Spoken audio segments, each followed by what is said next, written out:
अलिबागमधील प्रसिद्ध पर्यटन स्थळ असलेल्या नागावमध्ये मंगळवारी बिबट्यानं धुमाकूळ घालत अनेक नागरिकांना जखमी केलं. त्यानंतर हरेक प्रयत्न करूनही बिबट्या वनविभागाच्या यंत्रणांवर तुरी देऊन पसार झालाय. अथक प्रयत्नांनंतरही बिबट्याला जेरबंद करण्यात अपयश आल्याने नागरिकांमध्ये बिबट्याची भीती जैसे थे आहे. जंगलातील अधिवास सोडून हा बिबट्या थेट समुद्रकिनारी नागावमध्ये कसा शिरला याचा उलगडा झालेला नाही. मात्र भांबावलेल्या बिबट्यानं काल दिवसभरात 6 जणांना जखमी केलं. त्यामुळेच अलिबाग नागावमध्ये बिबट्याची दहशत कायम आहे. काल आणि आजच्या दिवसामध्ये बिबट्या नागाव परिसरात आलेला होता. वर्तकवाडी या ठिकाणी त्याचा अस्तित्व आढळून आलं. त्यानंतर ज्या प्रकारे आपल्याला बातमी मिळाली त्यानंतर वनविभागाची टीम, पोलीस प्रशासनाची आणि रेस्क्यूची टीम या ठिकाणी दाखल झालेल्या होता. दरम्यान जो बिबट्या होता या ठिकाणी आढळून आलेला त्याने स्थानिक नागरिकांवर तसेच वनविभागाच्या अधिकाऱ्यांवर देखील थोडा हल्ला केलेला आहे.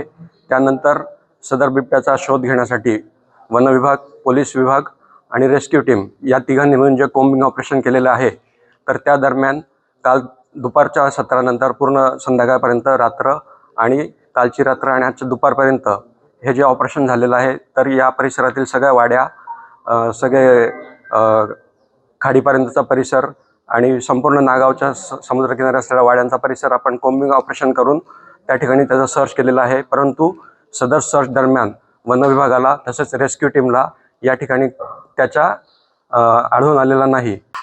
काल 10 वाजल्यापासून जे काही रिसर्च म्हणजे बिबट्या शोधण्यासाठी, त्याला पकडण्यासाठी जे काही चालू होतं, म्हणजे फॉरेस्ट टीम, पोलिसांची टीम, वेगळ्या रेस्क्यू टीम वेगळ्या ठिकाणावरून येत होत्या. त्यांनी सगळीकडे म्हणजे पूर्ण ज्या एरियामध्ये त्याचं स्पॉटिंग झालं तो सगळा परिसर त्याने सगळ्या ह्या टीमने, फॉरेस्ट डिपार्टमेंटने विशेषतः यांनी याच्यामध्ये पिंजून काढला. तरी काल जे आपल्याला समोर दिसला होता, परंतु तो तिथून पाहून गेला त्याला डाट लागल्यानंतर. तर ह्याच्यानंतर आत्ता कन्क्लुजनवर एवढंच आलेलो आहोत की आपल्याला आत्ता म्हणजे काल रात्री जे दिसलं त्याच्यानंतर पुन्हा त्याचं स्पॉटिंग आतापर्यंत कुठेच झालं नाही. जिकडे लोकांचा फोन आला की इकडे दिसला किंवा काही, त्या सगळ्या ठिकाणी हे जवळजवळ 100-150 जण आहेत जे त्याचं शोध घेत आहेत आपल्या गावासाठी, म्हणजे नागावसाठी जे काम करीत आहेत. तर त्यांनी तिकडे जाऊन त्या गोष्टीची शहानिशा करून या कन्क्लुजनवर आले आहेत की आत्ता पुन्हा त्याचं स्पॉटिंग कुठे झालेलं नाहीये. याच्यामधनं आम्ही पंचायत लेवलवरती आणि या सगळ्यांच्या निर्देशाप्रमाणे, वरिष्ठांच्या निर्देशाप्रमाणे आम्ही गावामध्ये अवेअरनेस पसरवतो आहोत की या रिसर्चमध्ये तर कुठे तो मिळालेला नाहीये, पळून गेला असावा. पण प्रत्येक नागरिकाने जागरूक राहिलं पाहिजे, मुलांनी, महिलांनी काळजी घेतली पाहिजे आणि त्या पद्धतीचे आम्ही दौंडीद्वारे त्यांना मेसेजेस देत आहोत. त्यानंतर ज्यांची गुरं आहेत किंवा जिकडे त्याचं अजून म्हणजे हल्ला होण्याचे चान्सेस असू शकतात त्यांना आम्ही कळवतो आहोत. शाळा आम्ही कालपासून बंद केल्या आहेत, त्या आज पण बंदच आहेत आणि वरिष्ठांशी चर्चा करून आम्ही डिसाईड करू की उद्या शाळा चालू करायच्या की कसं. पण आजच्या दिवसांना शाळांना सुट्टी दिलेली आहे. महिला वर्गाला आम्ही कळवण्यात आलेलं आहे की तुम्ही थोडं कपडे वाळत घालायला जाताना किंवा म्हणजे घराबाहेर पडतात अंधाराच्या वेळेला वगैरे, तर तेव्हा थोडं काळजी घ्यायची आहे. पहिली गोष्ट, कालपासून बिबट्याने लोकांना बऱ्याचशा दर्शन दिलंय आणि आम्ही बऱ्याचदा त्याला ट्रॅक करण्याचा प्रयत्न केला. डाट मारल्यानंतर तो बिबट्या पळून गेला. त्यानंतर रात्रीपासून आत्ता या टायमिंगपर्यंत बऱ्याच ठिकाणी आम्ही त्याला चेक केलं. बरेचसे वाड्यांमध्ये जाऊन, सगळ्या एरियामध्ये जाऊन चेक केलं, पण अशी कुठलीही मुवमेंट म्हणा किंवा अशी परिस्थिती कुठलीही दिसली नाही आम्हाला की त्या ठिकाणी बिबट्या सदृश्य प्राणी आहे. आणि यानंतर मला वाटतं नागरिकांनी सतर्क राहणं गरजेचं आहे आणि बिबट्या आसपास असल्यानंतर बऱ्याचशा काळजी घेण्याची गरज असते. म्हणजे लाईट असणं गरजेचं आहे. लहान मुलांची विशेषतः काळजी घेतली पाहिजे आहे.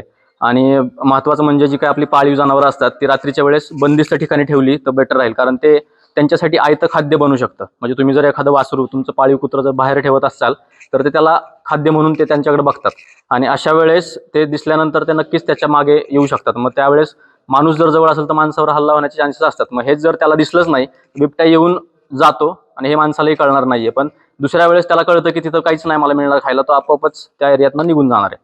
बस एवढंच मला वाटतं लोकांनी काळजी घेतली पाहिजे आणि या प्राण्याबद्दल कुठेतरी जनजागृती व्हावी. शाळांमध्ये मुलांपासून ह्या प्राण्याबद्दल माहिती कळावी. तर मी सरपंच मॅडमला सांगेल की इथून पुढे असे काही आपण जनजागृती सेशन पण करू शकतो या गावामध्ये, जेणेकरून हा प्राणी सगळ्यांना कळावा. काल साधारणतः 11:30च्या आसपास आमची टीम पोहोचल्या.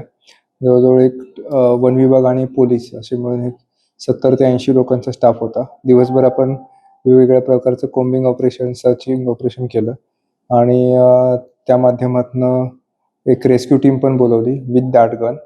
परंतु लेपर्ड हा मानव एकदम लोकवस्तीत असल्यामुळं त्याचं प्रॉपर सायटिंग डार्टसाठी होत नव्हतं. त्यामुळं आपण प्रयत्न केले, परंतु त्याला सायटिंग डार्टचं न झाल्यामुळं आपण संध्याकाळी पुन्हा कोम्बिंग आणि सर्चिंग ऑपरेशनलाच कामाला लागलो. तर रात्रीसुद्धा आपलं पेट्रोलिंग आणि ह्या सगळ्या गोष्टी आहेत. पण त्यानंतर बिबट्या दिसल्याच्या वार्ता येत आहेत, परंतु अशी कुठलीही निदर्शनास आलेली नाही आहे, पगमार्क निदर्शनास आलेले नाही आहेत. सो आमचा प्रयत्न आहे की अजून आपण सर्चिंग आणि कोम्बिंग ऑपरेशन करायचं आणि will try to find out the location of the leopard. But काय आहे की अजून एक असं परसेप्शन असू शकतं की तो त्याचा नॅचरल अधिवास नाही आहे. सो त्या नॅचरल अधिवासातून ज्या आलेला आहे इथं तो कम्फर्ट झोनमध्ये जात नाही. त्यामुळं अशा परिस्थितीतून तो पुन्हा नॅचरल अधिवासात जाण्याची शक्यता दाट आहे.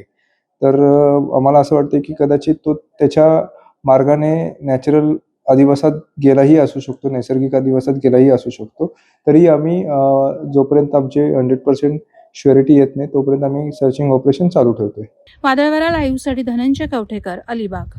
नवी मुंबई व रायगड जिल्ह्यातील ताज्या बातम्या आणि घडामोडींसाठी सबस्क्राईब करा वादळवारा लाईव्ह चॅनल आणि दाबा बेल आयकन.